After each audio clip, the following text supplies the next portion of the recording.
அகிலமெங்கும் உள்ள தமிழ் நேயர்கள் அனைவருக்கும் பரம்பரை ஜோதிடர் உங்கள் மனோ பாலாஜியின் அன்பான வணக்கம்.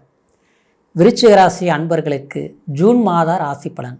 இந்த ஜூன் மாதத்தில் இந்த கிரக பெயர்ச்சிகளால் நம்மளுடைய வாழ்க்கையில் எந்த மாதிரி ஒரு பலன்கள் நமக்கு கிடைக்கப் போகுது, இந்த மாதத்தில் எந்த மாதிரி விஷயங்கள் எல்லாமே நம்ம செய்யலாம், எது செய்யக்கூடாது, தொழில் சார்ந்த விஷயத்திலிருந்து பணவரவு சம்மந்தப்பட்ட விஷயம் வரைக்கும் எப்படி இருக்க போகுது அப்படிங்கிறது பற்றி தாங்க இந்த பதிவில் இப்போ நம்ம பார்க்க போகிறோம்.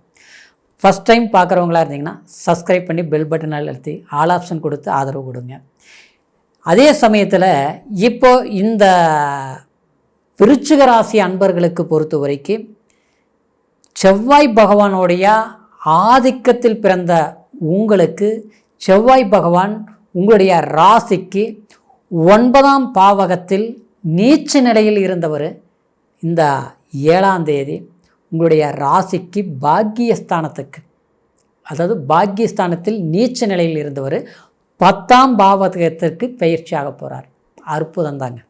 இந்த ஜூன் மாதத்தில் பொறுத்த வரைக்கும் தகப்பன், இரத்த வழி, உறவுமுறை, உயிருக்கு உயிராக யாருக்கிட்ட நீங்கள் அன்பு வச்சிங்களோ அந்த இடத்துல கடந்த காலத்தில் ஏமாற்றங்களை நீங்கள் சந்திச்சிருப்பீங்க.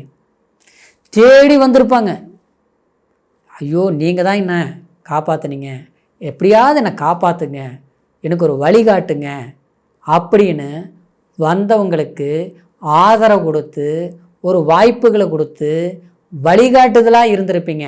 கடைசியில் அதாவது அவங்களாலேயே நீங்கள் பாதிக்கப்பட்டிருப்பீங்க. உண்மையாக அன்பு வச்சுருப்பீங்க. தேடி வந்த உறவு கடைசியில் பார்த்தா பகையாளியாக இருக்கும், எதிரியாளியாக இருக்கும். இன்றைக்கி இது அந்த அன்பு வச்சு நம்ம ஏமாந்துட்டுமே, அன்பால் நம்மளை கட்டி போட்டு இன்றைக்கி இந்த மாதிரி உட்கார வச்சுட்டாங்களே அப்படிங்கிற வழிகளையும் வேதனைகளையும் கண்டிப்பாக விருச்சிக ராசிக்காரர் கடந்த காலத்தில் நீங்கள் சந்திச்சிருப்பீங்க. இன்னும் சிலரெல்லாம் பார்த்தோம்னா உங்களுக்கு 4ஆம் இடத்தில் இருந்த சனினால் கூட பார்த்துட்டோம்னா பணம் பொருளாதாரம்லாம் பெரும் சரிவுகளை சந்திச்சிருப்பீங்க. பண கஷ்டங்கள் எல்லாமே இருந்ததுங்க. ஆனால் அது சரியாக நமக்கு பயன்படலை, அடுத்தவங்கக்கிட்ட சிக்கிருச்சு. பணம், உழைச்ச பணம், கஷ்டப்பட்ட பணம், ஒரு பெரிய ப்ராஜெக்ட் பண்ணியிருப்பீங்க, பெரிய ஒரு முதலீடு போட்டிருப்பீங்க, செய்திருப்பீங்க, அது லாக் ஆகி போச்சு. அந்த பணம் நமக்கு சேரல, நான் எதிர்பார்த்துட்ருக்கிறேன், இப்படி தான் உங்களுடைய இது வருவேன், என்னுடைய உழைப்பு போட்டுட்டேன், ஆனால் அதுக்கு உண்டான பலன் கிடைக்கல. இப்படி ஏதாவது ஒரு விதத்தில் நம்மளுடைய முயற்சிகள், நம்மளுடைய உழைப்பு, நம்மளுடைய செயல்பாடு அது நமக்கு பலன் கொடுக்காமல் இருந்தது பார்த்திங்களா? அந்த பலன்கள் உங்களுக்கு சரியாக கிடைக்கக்கூடிய காலமாக தான் இந்த ஜூன் மாதம் அமையப்போகுது. ஏன்னா செவ்வாய் பயிற்சி அது கேதோடு இணையப்போகுது. எல்லாத்த விட உங்களுக்கு 8இல் இருக்கக்கூடிய குரு 5ஆம் பார்வையாக 12ஆம் இடத்தை பார்க்குது. இன்னொன்று பார்த்தோம்னா உங்களுடைய ராசிக்கு 4ஆம் இடத்தையும் குரு பார்க்குது. இந்த பார்வை பலம் 4ஆம் இடத்துல ராகு இருக்கிறார் இல்லைங்களா?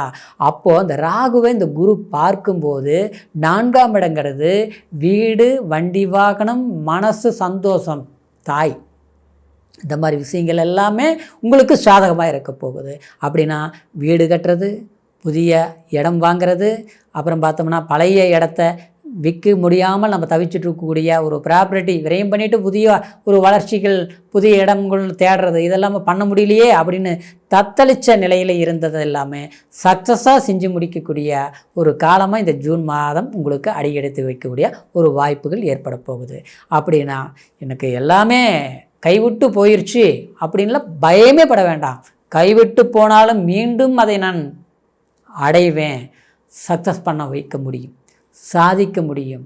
தன்னம்பிக்கை நான் தளர விடல, என்னுடைய தன்னம்பிக்கையினால் மீண்டும் நான் ஒரு நல்ல ஒரு நிலைக்கு வந்துட்டேன் அப்படின்னு மற்றவங்க உங்களை பார்த்து பெருமையாக பேசுகிற அளவுக்கு நிச்சயமாக நீங்கள் வளர்ச்சி ஆவீங்க. அந்த மாதிரி வாய்ப்புகள் இருக்க போகுது. இதில் என்னென்னா 5ஆம் இடத்தில் இருக்கக்கூடிய சனினால் உங்களுடைய இந்த பஞ்சம சனிங்கிறதுனால குழந்தைகள் சம்மந்தப்பட்ட விஷயத்தில் கொஞ்சம் கவனம் எடுக்கணும். அது கல்வியாக இருந்தாலும் சரி, ஆரோக்கியமாக இருந்தாலும் சரி, அதே மாதிரி பூர்வீக சொத்து சம்மந்தப்பட்ட விஷயங்களாக இருந்தாலும் சரி, இதில் கொஞ்சம் கவனம் அக்கறை நீங்கள் எடுத்துக்கணும்.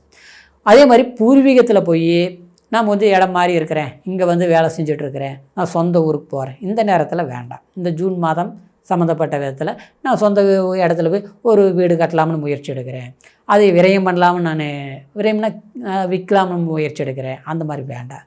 அதே மாதிரி குழந்தைங்கள் மேலே அவங்கக்கிட்ட அதிகமான ஒரு எப்படின்னா அவங்களுக்கு தேவையான சில விஷயங்கள் வந்து செஞ்சு முடிக்கலாம் அப்படிங்கிறதுல கண்ணுங்கருத்துமாக ரொம்ப ரிஸ்க் எடுத்தால் மட்டும்தான் அது பண்ண முடியும். அதில் கொஞ்சம் கவனம் எடுத்துக்கணும். சூரிய பகவான் 7ஆம் இடத்துல இருந்து 15ஆம் தேதிக்கு மேலே 8ஆம் இடத்துக்கு பயிற்சி ஆகும்போது வெளியூர் பிரயாணங்கள் இது எல்லாமே உங்களுக்கு சக்ஸஸ் பண்ணி கொடுக்கும்.